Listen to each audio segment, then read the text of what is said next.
Hey everyone, welcome back to our resin and wood basics series. I'm Sean from Crafted Elements, and in this video we're going to be talking about wood.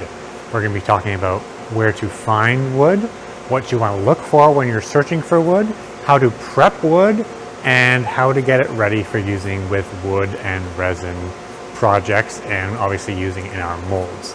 So if you're a resin artist looking to get into using wood and resin in your projects, this is going to be a really helpful video for you. If you're already making a bunch of wood stuff and you understand moisture content, species of wood, how to prep wood, you probably can skip this video. It's not really for you. But if you're looking to get the basics on how to go from live edge slabs with bark all the way to getting into a finished resin project, you're going to want to pay attention and maybe take some notes. So let's get started. Okay, so all wood is not created equal, and I mean that because clearly there are different species of wood. Some species are better to use than others for resin and wood projects. Typically when you're doing charcuterie boards, tables, furnitures, pieces of furniture, you're looking for hardwoods. So something like walnut, cherry, maple. Typically when you're using a charcuterie board, you're not using something like cedar or pine or spruce, which are softwoods. Obviously you can tell the difference because they're really, really light. They scar easy, i.e. they're really easy to cut and make dents into, whereas hardwoods, because of the density, are not. So typically if you're making charcuterie boards, serving boards, trays, even most wood and resin art, you're going to want to stick to the hardwoods category. The hardwoods you can get in your area are going to be different than the hardwoods I get here. I'm here in Ontario, Canada. We have a lot of maple, we have a lot of black walnut, which is awesome.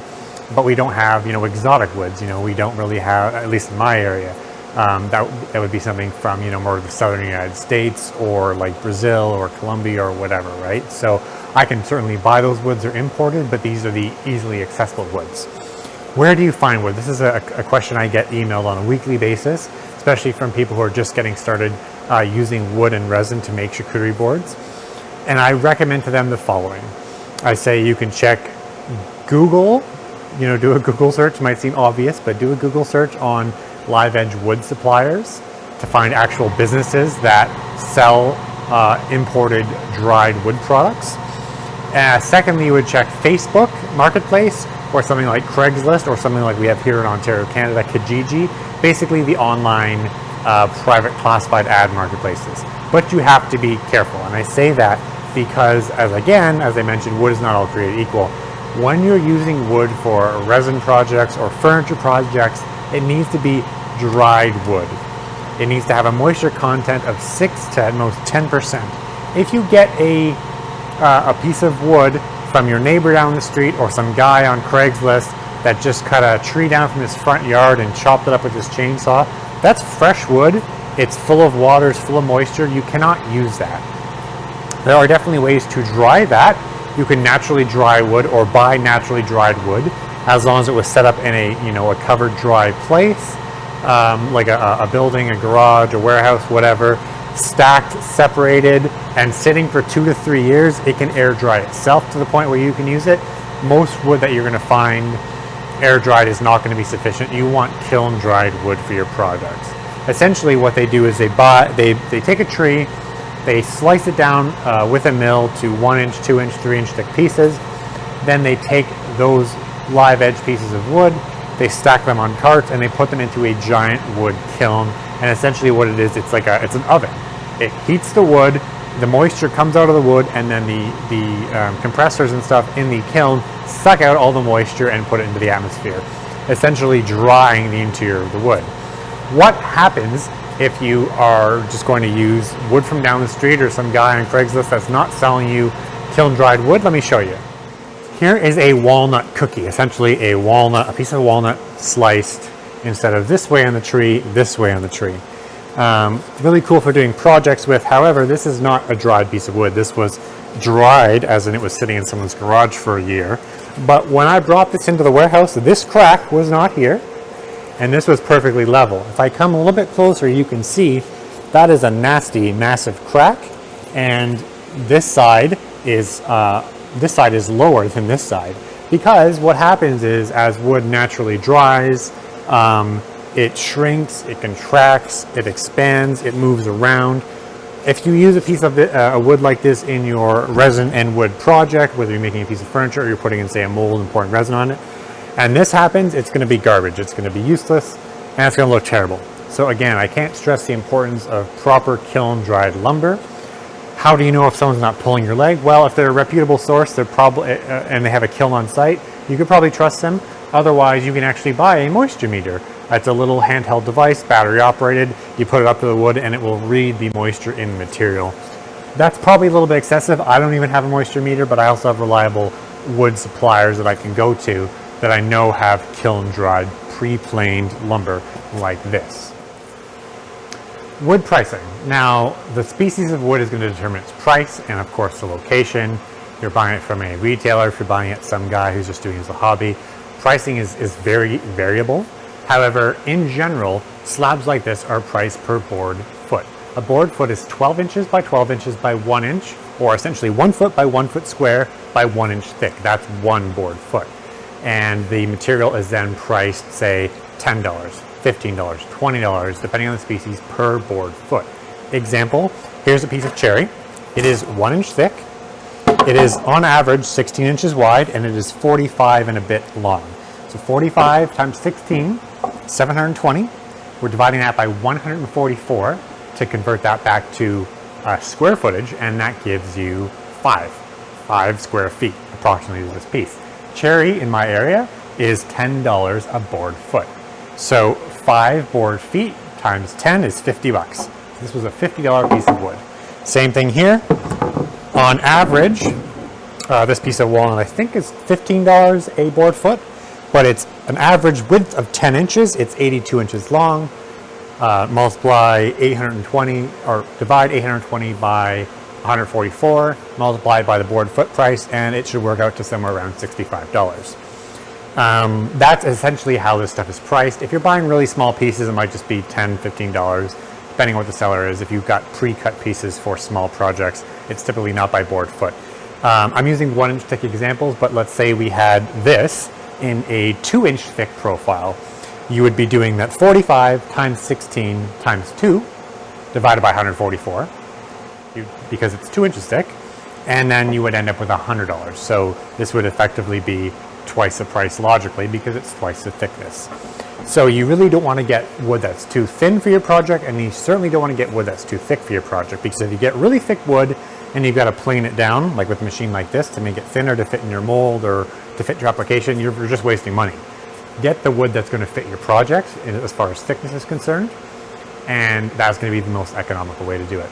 Of course, there's other variables. You know, something like this is a really nice piece. There's hardly any knots, there's no cracks. Something like this is wonky, as you can see. These make some of the coolest pieces when it comes to charcuterie boards and visually interesting pieces, but you have to be a little bit aware, right? This piece has a lot of voids, a lot of knots. It's going to have to be filled with resin. You've got some rot here, which we're going to have to take out before you use, because if you pour resin into rotted wood, eventually that's just going to fail. You know, you have to check this structural integrity of the wood. That is not something you'd want to put in a mold and cast. So there's going to be prep, which brings us to the next part, is how do we prep this wood that we've picked up to use in a wood and resin project, or to put into a mold and use as resin. That's the next step. Let's go over to this bench and we'll talk about it. All right, what I have laid out here is all the tools I use here in the shop to prep live edge pieces of wood like this piece of Manitoba maple for use in our resin projects. So you don't need all of these tools, but I use these tools at different points or for different applications. If you have all these tools, great, you have a lot of options, but you don't necessarily need everything here. But this stuff is relatively cheap: hammer, brushes, draw knife, some chisels. This obviously gets a little bit more expensive because it's a power tool, but I want to talk about the applications and the use for each one of these. First of all, you'll notice that this piece of live edge wood has bark on it. Number one rule, don't use bark on live edge wood in your resin project. Okay, actually you really should debark any project, whether you're making a charcuterie board without resin or with resin. The bark is eventually going to fail, it's going to dry out, it's going to get brittle, it's going to chip off, it's going to look terrible if you leave it on. In the case of using this with resin, the resin's going to bond to the bark, and literally at some point, even possibly right after you take it out of your mold, it's just going to break off. The resin and the wood is going to end up separating because the bark is not sufficient enough to bond and hold the resin to the rest of the wood. So we need to debark this board. To debark a board, let's say debark. If you want to debark a board, there's different ways to do it. I've got some wood chisels here. These are regular Home Depot wood chisels, and they have a really sharp end on them. You can use a wood chisel and a hammer. And what we're going to look at here, I'm going to get a little bit closer, but you've got hardwood, sapwood, bark. Generally, that's the same with every tree. The sapwood is the softer wood just on the outside of the tree. It's newer wood that the bark affixes to. So you really want to try to get the sapwood and bark off. At minimum the bark, but possibly the sapwood and bark if it's closely connected. I'm going to zoom in here. We'll take a good look. All right, so we've got bark here, and we've got a little bit of sapwood here. So what we're going to want to do with our chisel, if you want to use this method, this is the longer, more tedious method, and it typically makes a mess of the wood, or can make a mess of the wood if you don't do it right. But you want to get right in there and just knock it off like that. Just start peeling it away. Okay, that's one method. Obviously, this one works really well. Some pieces, in this case, with this piece of wood, some wood will be much more difficult to get that bark off of. So the next tool I want to use is called a draw knife. This is a mini one. This one I bought from Amazon. A company called Beavercraft makes this one, and it's thick enough for pieces like this. There are much bigger ones that could possibly cut your arm off. This is kind of a toy in compared to some of the other draw knives in the market, but I want to show you how to use this.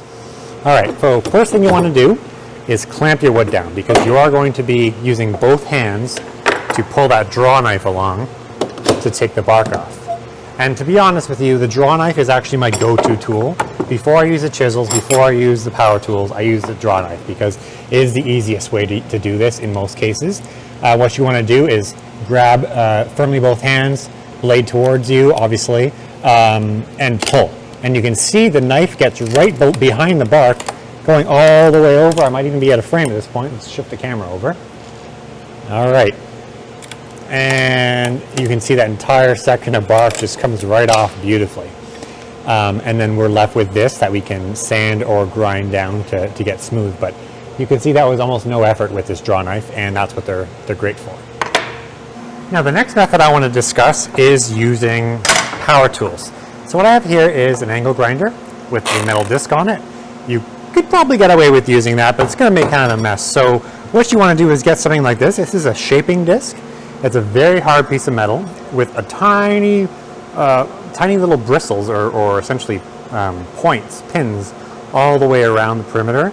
And this basically just eats bark for dinner. This is particularly useful if you're debarking, removing bark off a material like, for example, honey locust. I find honey locust wood is really hard to get the bark off. So something like this might actually be a better solution rather than the draw knife or the chisel method. So what I'm going to do is I'm just going to throw this onto my angle grinder and secure it. And to be honest, I would normally not use this tool on this piece. I just wanted to demonstrate how to use it, just for the sake of demonstrating, so I cover all the bases. You could probably get away with just using, for this particular piece, a 60 or 80 grit sandpaper on your oscillating orbital sander, I should say. But I'm going to show you how this works anyway, in case you do have a particular piece of wood that's a little bit finicky. And what you're going to want to do is get your goggles on, especially. Using PPE is important, obviously. I would get a mask normally, but I want to talk, so I'm just going to wear my goggles so I don't lose an eye. Angle grinder. Turning it on.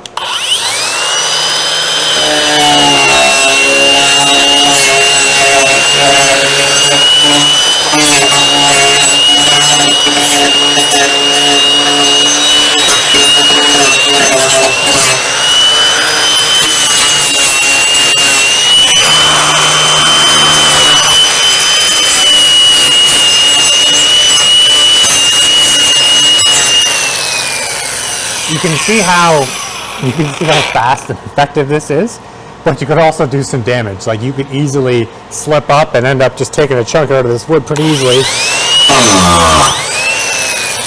It takes almost no effort to get that off, but that's really the advantage of using the wood shaping disc.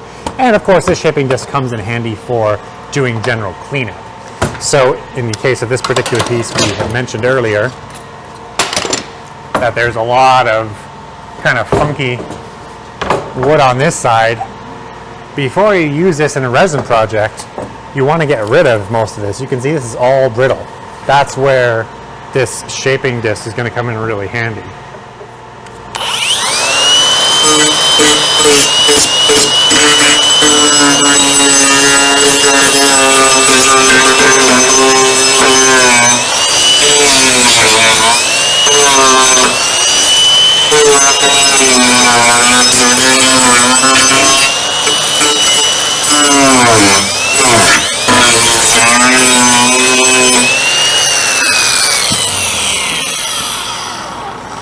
You can see that shaping disc made really quick work of that. Some other tools that you would want to consider is a small Dremel. A small Dremel withstanding bit will get you into these little crevices using wire brushes to get rid of at least the dirt. When these things are dry, they're not cleaned, right? So in particular pieces like this where you've got a lot of little crevices and nooks and crannies, you want to make sure that the surface is rough enough and smooth, rough enough as far as the epoxy resin being able to stick to it, but all the loose debris and especially dirt, sand, dust is out of that. So that's what these the wire brush set and the circular wire brush are great for. Okay, we're back at our Manitoba maple piece that we use the draw knife to take the bark off. Very last thing you're going to do before this is ready for trimming and putting in our mold or using for your charcuterie board project is just get rid of all the excess miscellaneous stuff and smooth this out.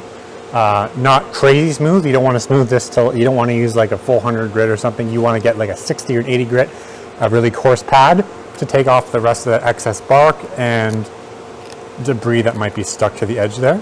So I've got my 80 grit paper on my orbital sander.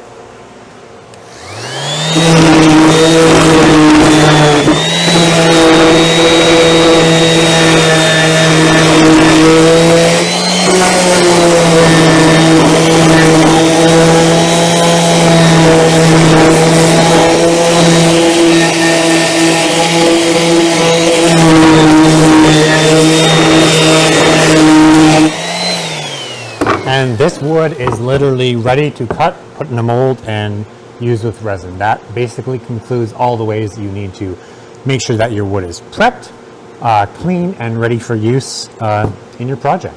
All right, so this is that piece that we debarked at the bench there earlier. And I'm just gonna, for the sake of finishing this video, is really get to the final step of trimming this piece to fit in one of our molds. So here I have one of our 16 by 12 by 1 silicone board molds, which are perfect for charcuterie boards and other resin and wood projects. This mold's been well used. It's turned white, which is kind of an indication that it's been used a lot. I've probably done at least 10 or 12 pours in this particular mold so far. But I've just, I do have a video in this series on trimming wood, specifically what saws to use, how to shape wood. So I don't want to get really in-depth into that. I'm just going to show you the very, very basics in this case. 16 by 12. You got your measuring tape. Decide where you want to start. Obviously, this piece is too wide here, and there's a lot of miscellaneous stuff there we don't want in our project. You get your square out. Decide what is square and what's going to fit. So I'm going to say that here, and then I'm going to go 16 inches because obviously this section here is less than 12 inches, so I don't have to worry about trimming that. I'm going to use this entire board and put it in the middle of this piece, in the middle of the mold. And we're going to go to 16 inches, making sure that we're lined up with that line that we considered to be the square. So we end up with a square piece that fits right in our mold. So 16 inches, put one in the middle, 16 inches. Use your ruler or your square to create a line. And then bring this over to your saw of choice and we'll trim it up.